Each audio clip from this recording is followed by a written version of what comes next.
The slush machine.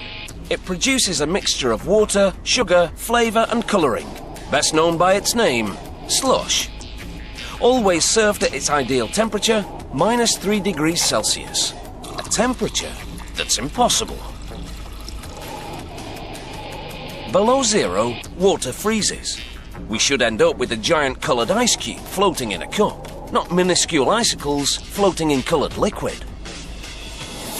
But in the name of refreshment, the innocent slush machine is transformed into a machine that shatters the laws of physics. There's nothing easier than making slush. A little liquid concentrate, made of water, sugar, flavour and colouring. Pour the liquid into the bowl. Add water. Activate the mixers by pushing the button. The cooling system cools. 2 hours later, the slush is good to go.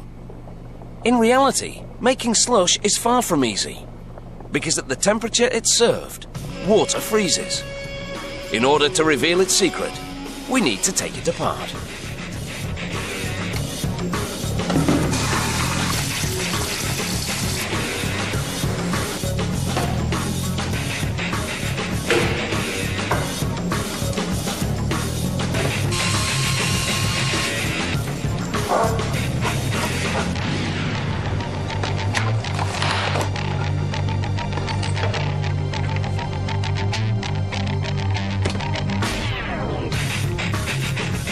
The cooling system keeps refrigerant circulating through its pipes, thanks to a compressor, a condenser, expansion valves, and an evaporator.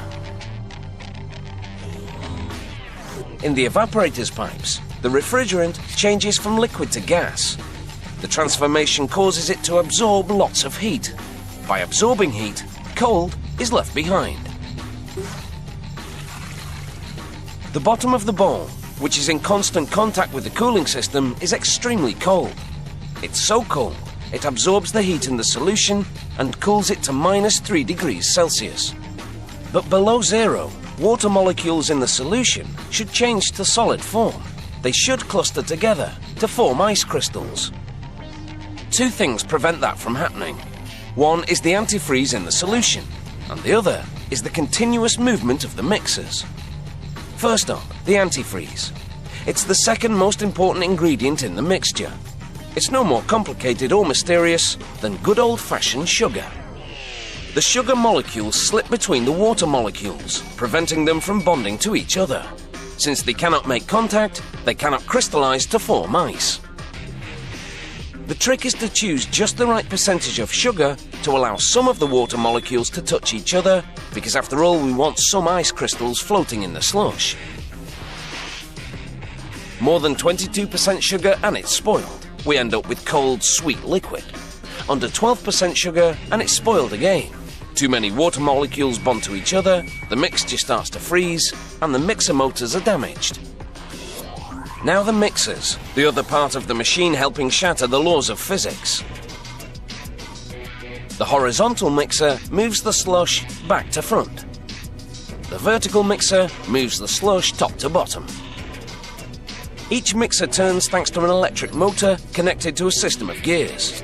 The constant motion of the mixer prevents freezing. By constantly changing the part of the mixture in contact with the freezing cold bottom, the slush is chilled evenly. But most important, the movement also prevents water molecules from bonding to each other, which is necessary to form ice. The mixing motion takes the few ice crystals that do form and spreads them around. Otherwise, ice crystals would start collecting in the top part of the machine, since ice always floats in water. Without the mixers, ice would float up to the top.